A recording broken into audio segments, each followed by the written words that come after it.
Because did you download Modern War? Oh, nah. I didn't download it, bro. You wanna know why? Because it looks meh. I mean, it's cool, but like, bro, I don't know, gang. I have mixed feelings about Modern Warfare too.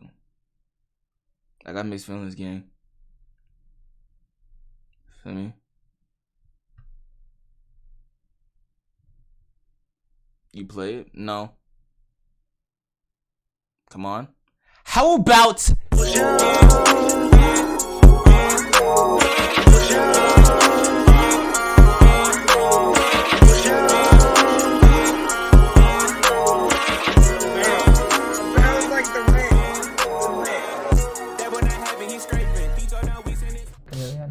I stopped wow, her. damn, relax. I didn't even like, damn.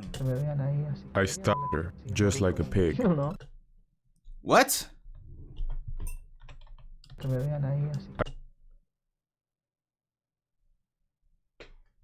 You stuffed her? What? I stopped her, just like a pig. Because this country is like the mother of all countries. And what happens in the US can change the entire world. So how do you want to change it? With death? With blood? Yes, this is the only way out. They want to see blood, and I give them blood. Okay. This is the railroad killer. He evaded the death penalty for years by pleading to be legally insane. And since his arrest, nobody has been able to prove him wrong. There is something wrong with him, but does it make him any less morally responsible? The FBI was convinced that out of his 23 victims, none survived.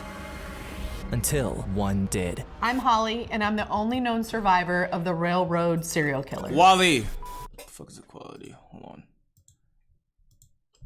Assaulted, beaten, stabbed, and left for dead. 20-year-old Holly K. Dunn came Are they saying stabbed? Or stuffed? And if so, why didn't blur it? face to face with the infamous railroad killer. It was a horror show. Heads beaten to a pulp, just horrific violence.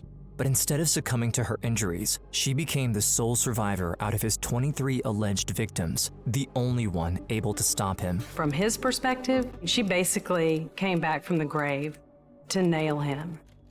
Holly was fresh out of her parents' house in Indiana as she had just left for college with her boyfriend. In late August 1997, I was a student at the University of Kentucky. It was about the second night of classes. It was a Thursday night, and I went to a party with my boyfriend, Chris Meyer, not far from campus. Later that night, the two decided to leave to take a walk beside the railroad tracks. It is at this point that they came face to face with a shadowy figure. You think? Never mind. It was very dark and you couldn't see very well, so it was very startling to see someone come out that was crouched behind an electrical box. The man gave them a menacing... Be a better killer. That's what I'm saying, bro. Like, most of these killers be getting cut and shit. Like, bro, these niggas don't be properly thinking. Like, oh, bro, these niggas suck. Look, pulled out a weapon and ran towards them. And I don't remember being hit. I think he thought he had killed me. During the assault, she had to go through much more than just getting knocked out. But what really happened that night would only be revealed years later, during her attacker's trial. When she eventually woke up, her boyfriend wasn't responsive at all. Holly had to leave him there and went to look for help on her own. I was definitely knocked out, but I somehow, at some point, got up to get help. All I could think was go get help. Okay. The night of August 29th, 1997, about 2:45 in the morning. So why would they just, okay, like, yeah, they want to walk at the next to the rail, bro. I don't know, man. People are weird, man. Like, I wouldn't be walking that, like, out next to the fucking railroad when it's mad dark outside and nobody, like, I'm not doing that. I'm not getting close. Why the fuck? What the hell?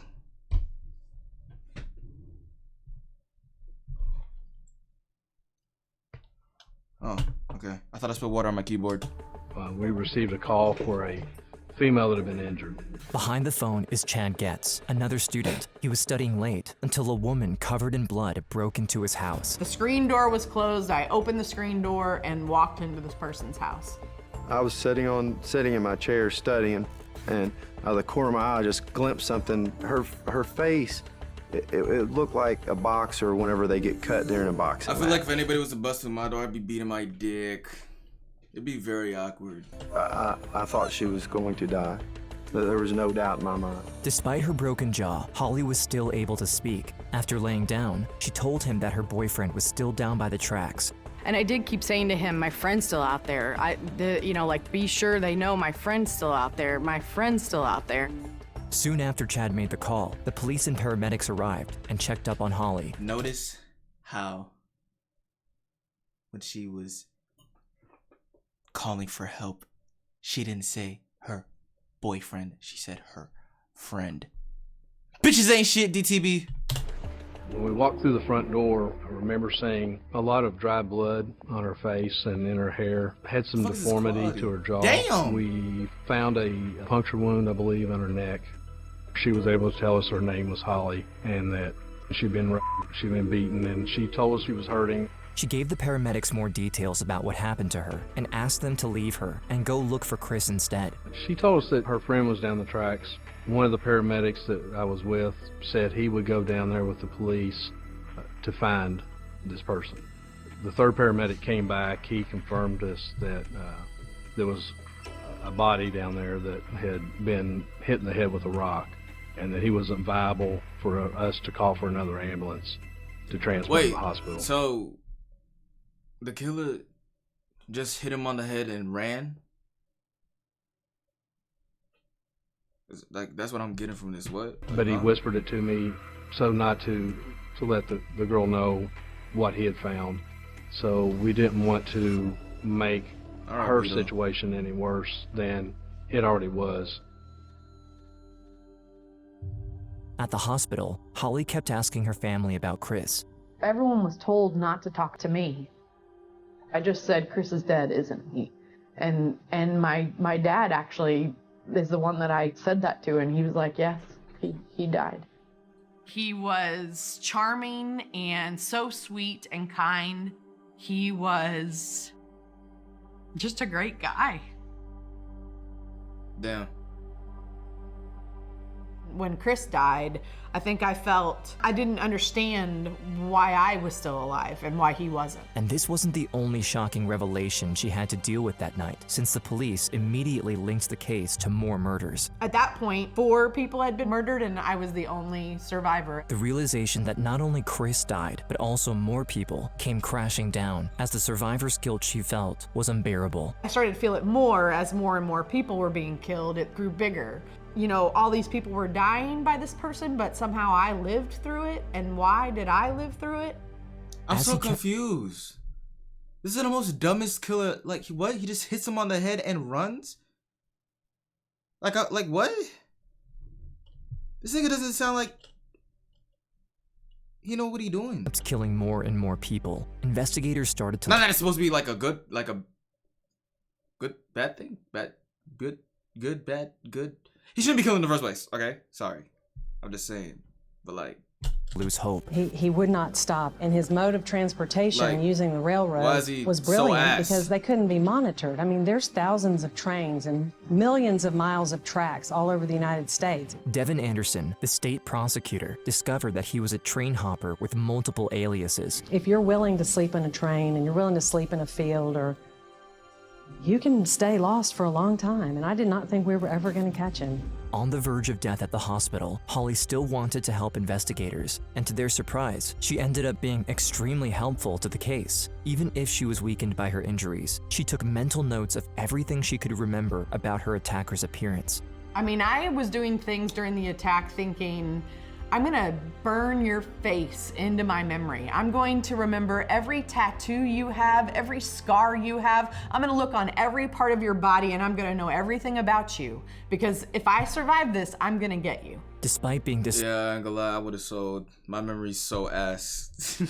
I would've sold. I would've fucking sold like shit. He looked like it was a guy.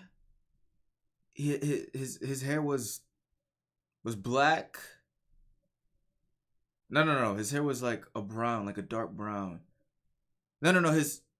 Like I'd be on something like that. I would have sold. Disfigured and heavily injured, she survived, but it would take a while before she got a chance to call him out.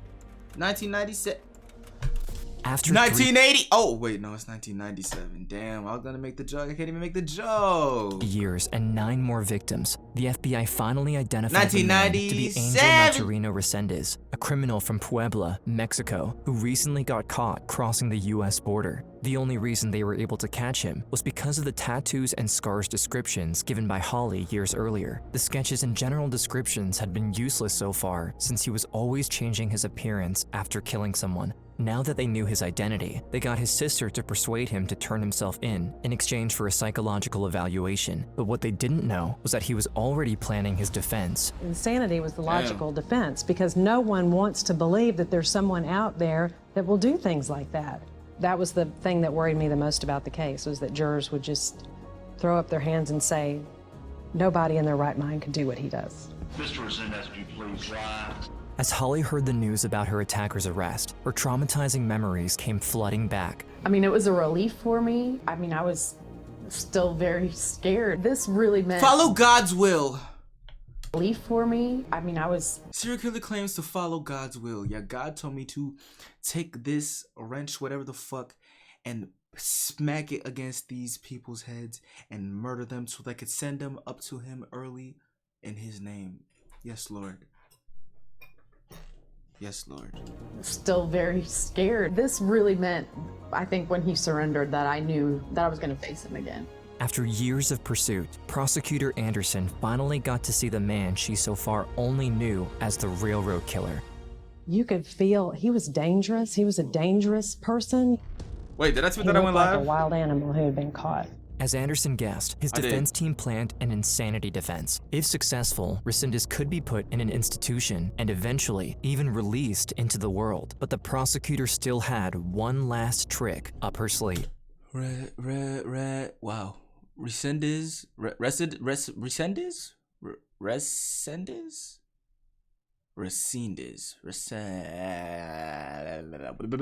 Jerry will hear from Survivor Monday. I flew into Houston with my family the night before I was going to testify, and I woke up during the middle of the night screaming and crying. What I was most worried about, I think, when I testified was seeing him again. Mere minutes before the trial started, Anderson took a minute to talk to the panicked Holly. I went back there and said, okay, are you ready? And she said, yep. And I said, he's going to be in there looking at you. Don't look at him, just look at me. Don't look at him until I ask you to. She took a second to give her a hug and pointed her towards the doors. I cannot imagine the amount of courage she had to marshal to come into that courtroom, to walk in and face him. Why so close? She chose to present Holly as the last testimony of the trial. As the sole survivor, she was her only hope to convince the jury. We're going to tell you about the people. The people who've been murdered, most of whom murdered in their own homes. I knew that I wanted Holly to testify last, so by the time she took the stand, the jury had heard the gruesome details of all the other murders that we had solved at that point. When I went into the courtroom, I sat down in the chair to testify. I did not look at him. I was looking straight at Devin. As an opener, Anderson asked her a very unusual question. What did you do last weekend? But behind that question was an opportunity to empower her and show to Resendez that she was stronger than him. I was really excited to say close. I graduated from college. To me, I was saying to him, you didn't destroy me. You didn't get me. Aha.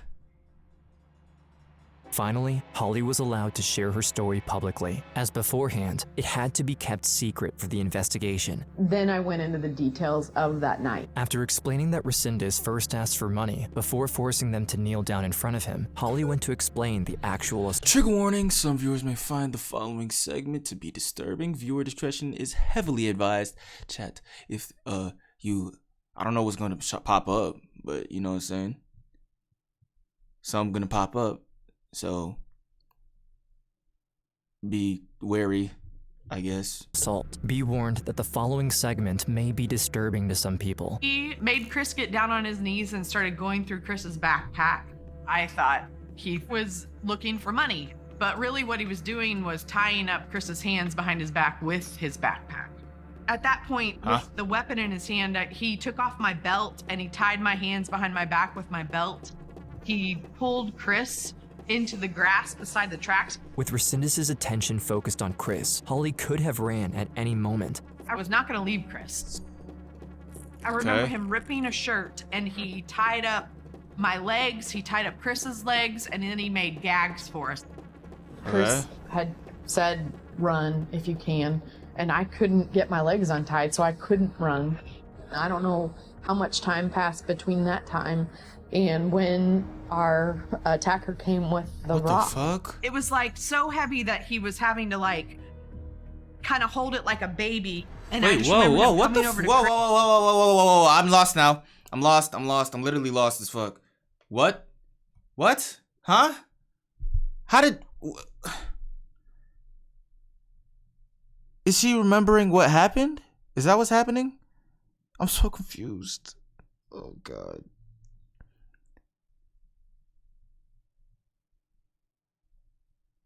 Help me. Is she remember what's going on? Or is this like some new shit? I'm very confused right now. I'm very fucking confused. I'm very confused. And he just dropped it on his head. And it was like a dream. I mean, I didn't really understand what was happening. In her confusion, she heard a loud noise, a sound she had never heard before. What I heard was actually a death rattle. It was his last breath. That's what I heard. After the murder, he turned his eyes towards Holly, and from the way he was looking at her, she knew he had something else other than murder on his mind, but she was determined to fight him. And then he climbed on top of me, and I knew at that moment he was going to rape me. I tried to kick him, I tried to punch him, and he stabbed me in my neck. And he said, look how easily I could kill you. And this is But like, wait, what? I'm so confused. Huh? She's talking about her attack? So then, but like at the first half, she said she got hit and then she ran. So what is this? That's why I'm confused. She got hit in the head, got knocked out, but then she got up and ran.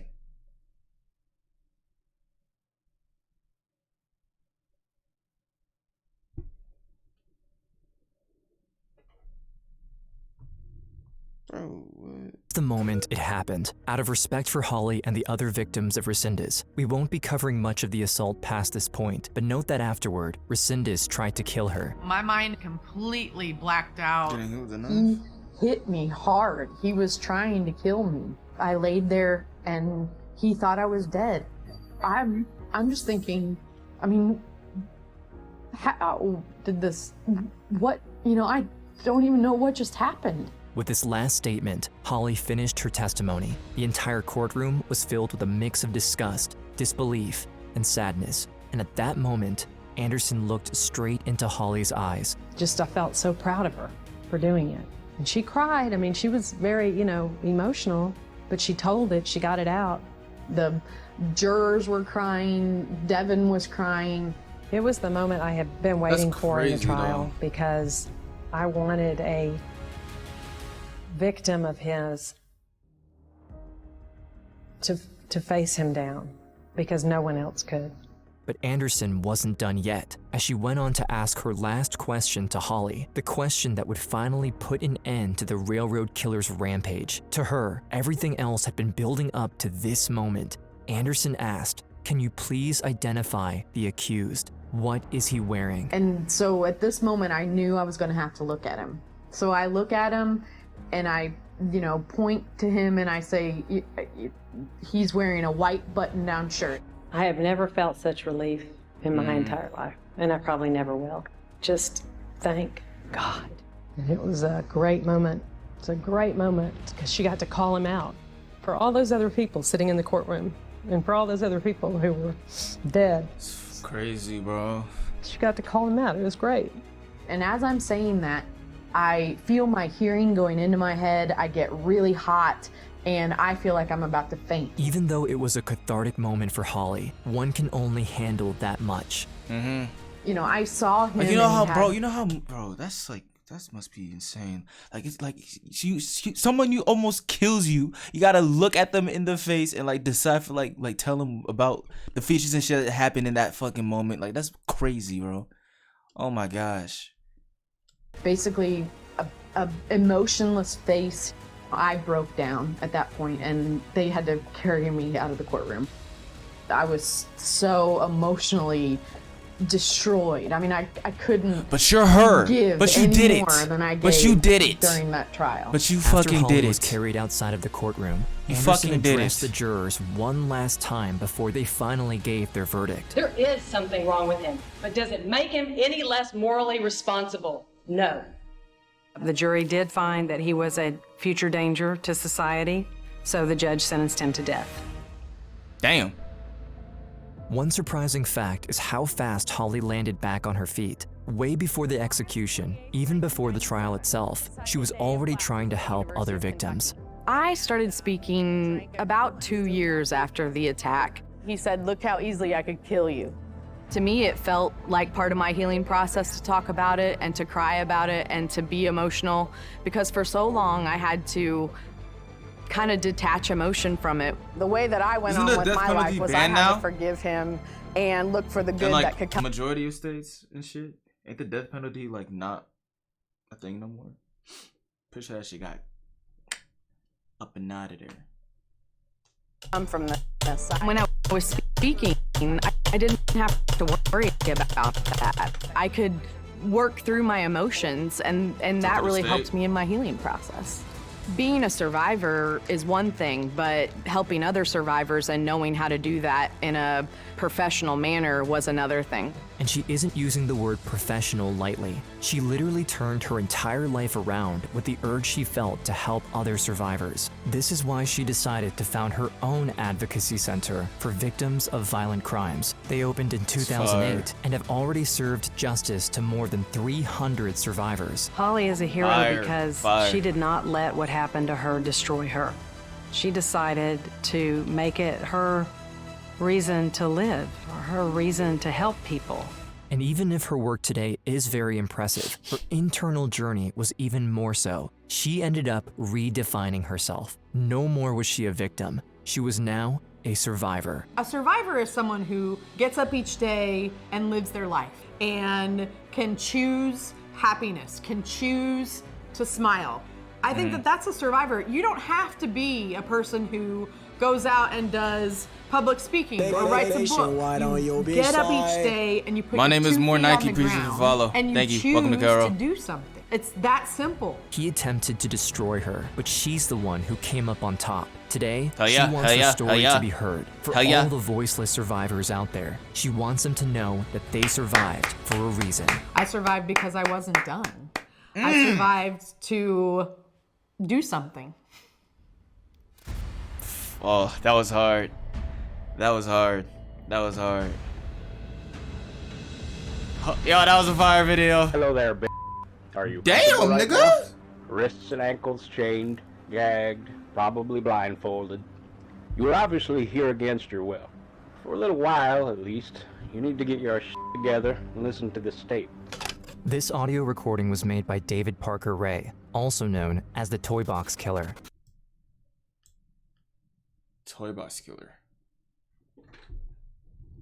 What the fuck? Interesting.